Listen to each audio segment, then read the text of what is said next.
ST کے سامعین السلام علیکم۔ آج اس دعا کے بارے میں آپ کو بتانے جا رہی ہوں۔ یہ میری خود کی آزمائش ہے اور نہایت مجرب ہے۔ میں شکر گزار ہوں اس انسان کی جس نے مجھے یہ دعا سکھائی اور مجھ پر واجب کیا کہ میں اللہ کریم سے اس ڈھنگ سے مانگوں۔ ہزاروں برکتیں اور رحمتیں ہوں اس پر۔ ناظرین محترم، دعا بہت اہم عبادت ہے، بندے کی عاجزی کا اظہار ہے۔ دعا مانگنا بہت بڑی سعادت ہے۔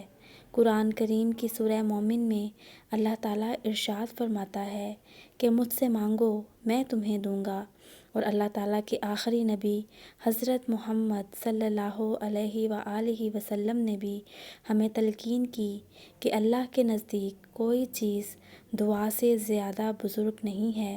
ہزاروں درود ہوں آپ کی ذات اقدس پر۔ آج جس قدر نفسا نفسی کا عالم ہے، ہم سب کے لیے دعا مانگنا نہایت ضروری ہو گیا ہے۔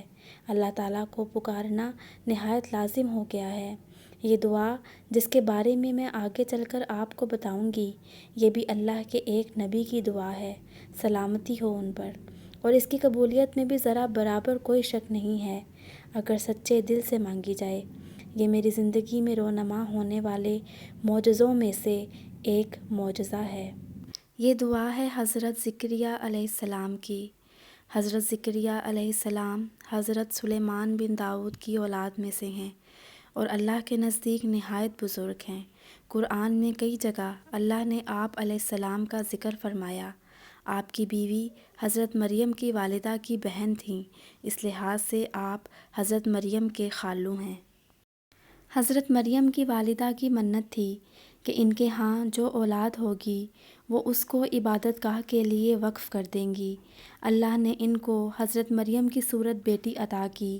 آپ اس کو لے کر عبادت گاہ پہنچیں۔ وہاں موجود ہر کاہن نے خواہش کا اظہار کیا کہ یہ بچی اسے مل جائے تاکہ وہ اس کو عبادت کے کاموں کے لیے تیار کر سکے۔ حضرت زکریا بھی عبادت گاہ کے کاہنوں میں سے ایک کاہن تھے، لہٰذا قراندازی کی گئی اور تینوں مرتبہ حضرت زکریا کا نام آیا۔ رشتہ کے لحاظ سے وہ حضرت مریم کے خالو بھی تھے، چنانچہ حضرت مریم کی کفالت کی ذمہ داری ان کے حوالے کر دی گئی۔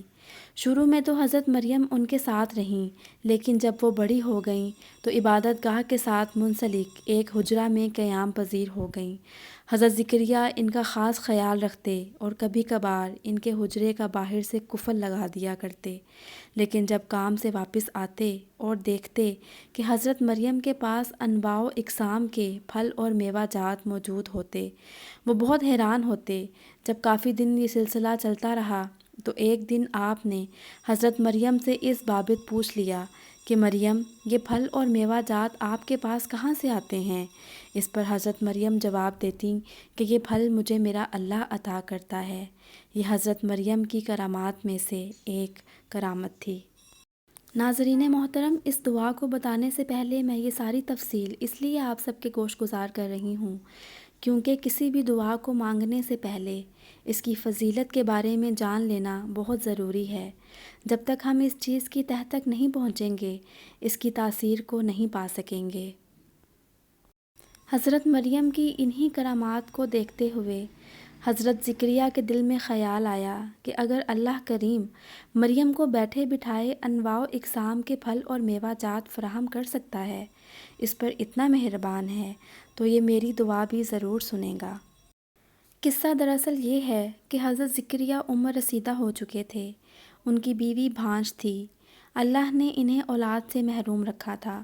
وہ بوڑھے ہو چکے تھے اور ان کو یہ خوف تھا کہ آپ کے بعد اللہ کی طرف دعوت دینے والا اور مخلوق کی طرف خیر خواہی کرنے والا اور کوئی نہ ہوگا۔ وہ اس وقت اکیلے تھے اور کوئی ایسا نہ تھا جو اللہ کی طرف دعوت دینے میں آپ کی مدد کرتا۔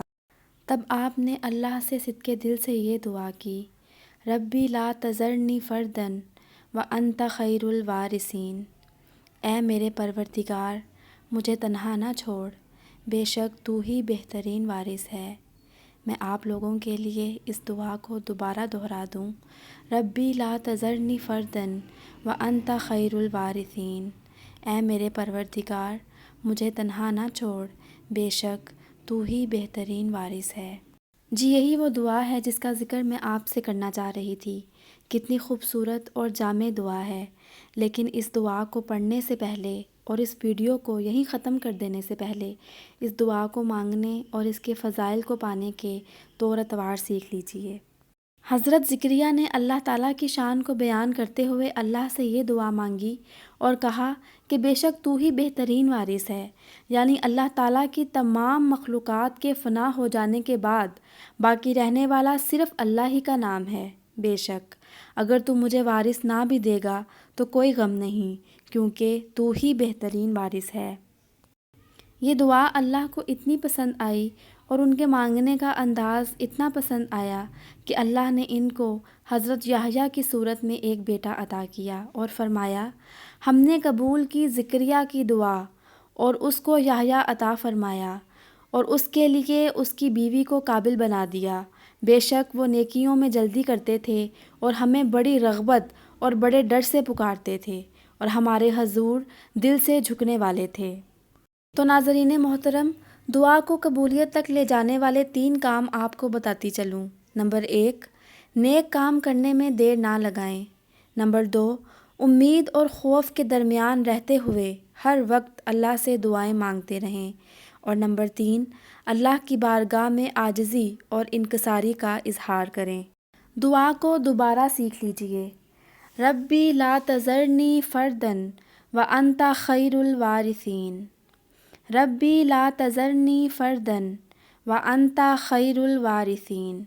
اب میں آپ کو بتاتی چلوں کہ اس کو دن میں کتنی بار پڑھنا ہے۔